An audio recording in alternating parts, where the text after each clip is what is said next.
Talking to the weather experts, there's probably been about 8 or 9 events through Northland over the period since August last year through to February.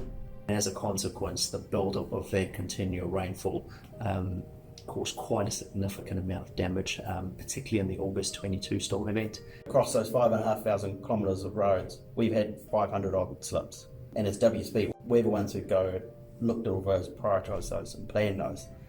It's not until something like this happens that you realise how important the contractor, consultant, council partnerships are in terms of getting things fixed and getting things back up and running. We had to do some quick design work to come up with a solution to protect the road, which is where the idea of the wall came in, which is what we built over that weekend. Napier and Hastings were fully isolated.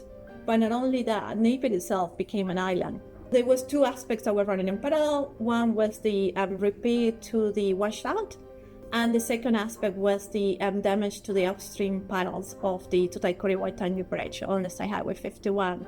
For that, we reached out to our national team in Christchurch, and they were fantastic at doing the number crunching behind the scenes, while we were dealing with the issues in the ground. This year, we've made relationships with clients and probably most importantly, the community. They're stronger than they ever have been. I think we inspected somewhere in the region of 600 bridges and structures in that first 6 weeks. We've still got 80 bridges that we're working on at the moment that need some form of remediation, some relatively small, but others quite major projects.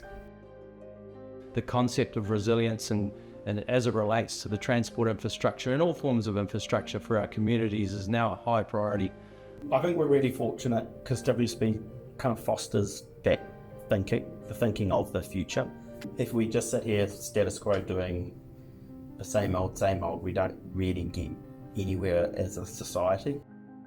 In these tough times, it's not the Gisborne District Council or Civil Defence or companies working in isolation. It's all of us having to pull together. And what I have seen in the last 6 months is the very best of humanity. Everyone going out of their way to say, how can I help?